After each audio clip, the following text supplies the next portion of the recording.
welcome back to my channel. It's Luigi. You can call me Amanda if you like. And today we're going to do something a little bit fun, a little bit different, but still in the vein of challenging team building. So today I thought it would be fun if we used a random Pokemon generator to give me one random Pokemon from the Galar Pokedex, and then I will have the challenge of having to quickly, within about 15 minutes, build a team based around that Pokemon and try to make it as viable as possible for VGC. So if you want to see how that goes, stick around.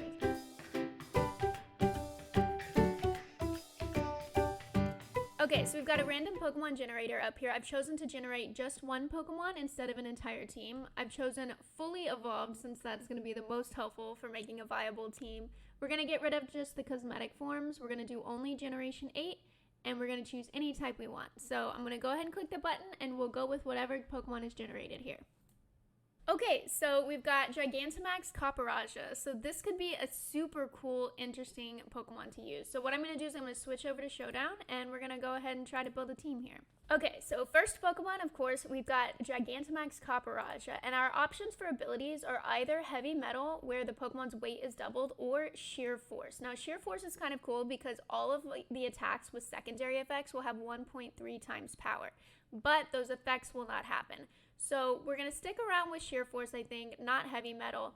And let me just have a look at the stats. So Copperajah is super physically strong, so this is definitely going to be a physical attacker that we create. It's very slow, so we might do like a Trick Room team, I think, to enable that. It's very bulky in the HP, but it doesn't have particularly great defense or special defense. So I think what we're going to want to do here, we're going to max the attack. We're going to do 0 speed here so that we can make use of Trick Room. And I think we're going to focus on the bulk and kind of apply it evenly by just maxing out HP as well here. And we'll put 4 points in defense, I guess. We'll go with a plus on attack and a minus on speed, which is a brave nature, so that we're really just hitting as hard as possible in Trick Room. Now, let's have a look at the moveset available to us. Remember that we have the ability Sheer Force, so we're wanting to pick attacks that have a secondary effect. So that's things like Body Slam, for example, has this 30% chance to paralyze the target.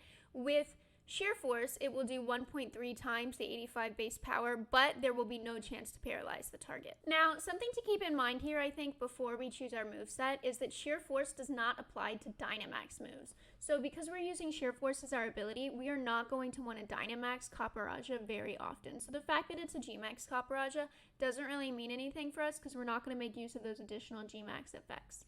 Something else to keep in mind also is Sheer Force removes the recoil damage from Life Orb while still keeping the passive damage boost. So our item on Copperajah is 100% going to want to be Life Orb because then we get that extra 1.3 times damage boost, but we don't have to deal with the recoil of Life Orb. So right now I'm just kind of looking for moves that can make the most use of the Sheer Force increase. So that's going to be something like Body Slam. So also, if a move has recoil, that does not count as a secondary effect. So Double Edge is not great for us. Iron Head has a 30% chance to make the target flinch, so that counts. Play Rough has a 10% chance to lower the target's attack by 1, so that's an added effect. And Rock Slide has a 30% chance to make flinch. So let's just see if there's anything else, if we have options. Now, a high critical hit ratio, that does not count as an additional effect, so we don't want to use Stone Edge. And also, lowering your own stats does not count as an additional effect either, so we don't want to use Superpower. Zen Headbutt might be interesting, but I think Play Rough would be better with the abundance of dark types in the field right now. So I think we'll stick with what we have here. We've got Body Slam, Iron Head, Play Rough, and Rock Slide. We're going to replace Body Slam with Protect. That way we can protect turn 1 and get Trick Room up. So again, because this is going to be a Trick Room team, we're going to pair it with Dusclops. Dusclops is like the ideal Trick Room setters. The item's always Eviolite. We'll go with Frisk so that we can know what the opponent's moves are, and we're going to set Trick Room as the first move. Haze is great because Dynamax means that there's a lot of stat changes running around in the format right now. Let's do Pain Split so that we have healing abilities and so that we can still do some damage, maybe also Nightshade. Let's try this moveset out and see how it goes. And because Dusclops is not going to be using its attack stat at all, we'll just do max HP and then half and half on defense and special defense.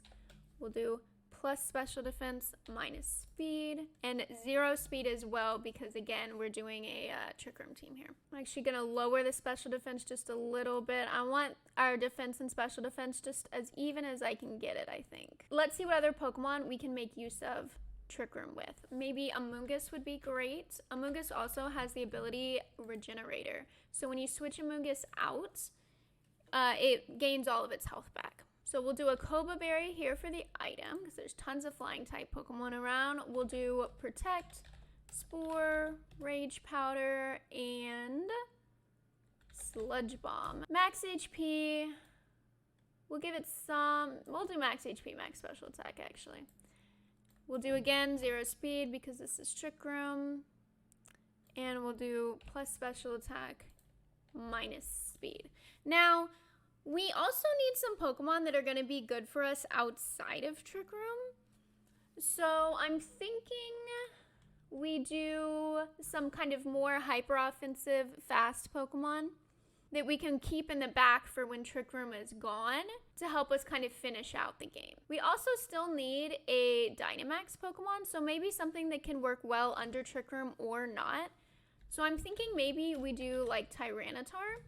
As our Dynamax Pokemon, we can give it Weakness Policy and the ability Sandstream. I actually already have a Weakness Policy Tyranitar on cartridge, so we're just going to use the moveset from that Tyranitar as well as the EV spread. Okay, so it's a very bulky Tyranitar, and that's because Weakness Policy will boost the attack quite a bit. There we go. So we can see that the speed is 96, which helps us outspeed quite a few things, but also makes us pretty slow if we're still under Trick Room. So we're going to keep that, but we need some way to proc Weakness Policy if for some reason we were to like lead Tyranitar instead of just having it in the back. So we're going to do our favorite Pokemon. We're going to do a Comfey with the ability Triage. Actually, we're going to do item Citrus Berry for that recovery. Moveset is going to be Floral Healing, Draining Kiss, so that we can proc Weakness Policy. We'll do Aromatherapy as well, so that we can get rid of any statuses we might come across. A burn is like terrible on Tyranitar, so we absolutely do not want to have to keep that for too terribly long. Well, actually, our last move is going to be Trick Room, so that we can reset it if we need to. Comfey isn't like a great Trick Room setter, but frankly, not the worst. Especially if the opponent isn't really expecting it. So we're going to make this just like a very bulky Comfey, and we're actually going to reduce special attack here because I want Draining Kiss to do as little damage as possible to Tyranitar when we proc Weakness Policy. Comfey is really not here to do damage with Draining Kiss, just to pick off the occasional Focus Sash user and to proc Weakness Policy. So now we have one last Pokemon we need to add to our team, and I think that something that can make use of Tyranitar's Sandstream would be great. So let's look. There are a lot of Pokemon that get Sand Rush as the ability. Typically you see Excadrill being used, but since Copperajah is already a Steel type, I'm thinking something else for better coverage would be good. So maybe something like Dracovish. Sandrush Dracovish could be helpful. Let's just try it out, shall we? We're gonna go with Choice Band on Dracovish, and then we're gonna give it the move Vicious Rend. We'll give it Psychic Fangs are great for destroying screens if you come up across them. We can do Crunch because there are quite a few Psychic types running around, and maybe something like Ice Fang for all those Landorus's out there. And then we'll give it max attack, max speed, 4 in HP, and we'll make it a Jolly Pokemon. So that's plus speed minus special attack. So this is kind of my first attempt at just like a quick, let's build a team around Copperajah and see how it works. So we'll do a couple of games with Copperajah and just see how this team is working and what, if anything, we can do to improve it. So we're gonna get Trick Room up here. They can't really stop it unless they OHKO Dusclops, which is not going to happen. See, that was like Eruption, not gonna happen. So we get Trick Room up, which is great. And now we can just kind of Rock Slide plus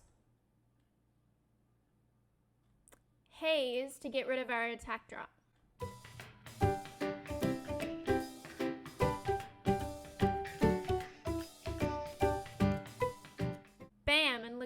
That did such great damage. So I'm just going to click Rock Slide again. Actually, oh, forfeit. We did it. Can't deal with Life Orb plus Sheer Force Copperajah. It's too good. Okay, so this very much looks like a Sun team, in which case I think it'll be very helpful to have Tyranitar in the back. So we're gonna, let's do Copperajah, Dusclops, Tyranitar in the back. He's got several fire types, so I don't think Spore will be the most helpful thing in the world. Let's do Jakovish.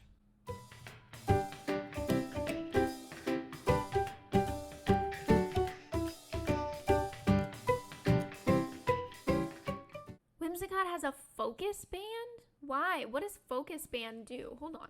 Oh, it's the Focus Sash, but it has 10% every turn. Okay, so I'm going to go for just like an Iron Head into this Whimsicott, and instead of setting Trick Room because of this Torkoal here, I'm just going to switch in Tyranitar to get rid of the Sun.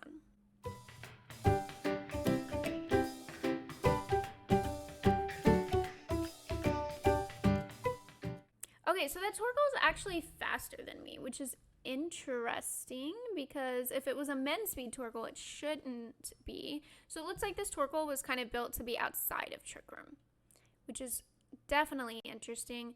I think that I will, now might be the time to sack Dusclops. So we're going to switch Dusclops in. If it lives a hit, great. If not, that's okay.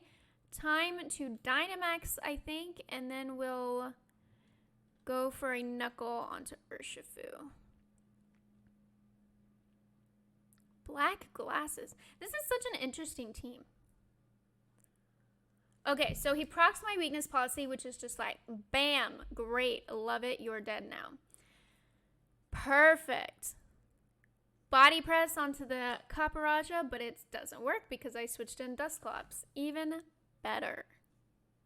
Okay, and then he's got Charizard. So we're just going to Nightshade the Torkoal, Rockfall the Charizard. We should be fine here. So this is kind of a case where knowing when to switch out and save your Pokemon for later worked out really well for us. Because, oh, Oko through Protect, you love to see it. I don't even care that you put the Sun back up. It's fine.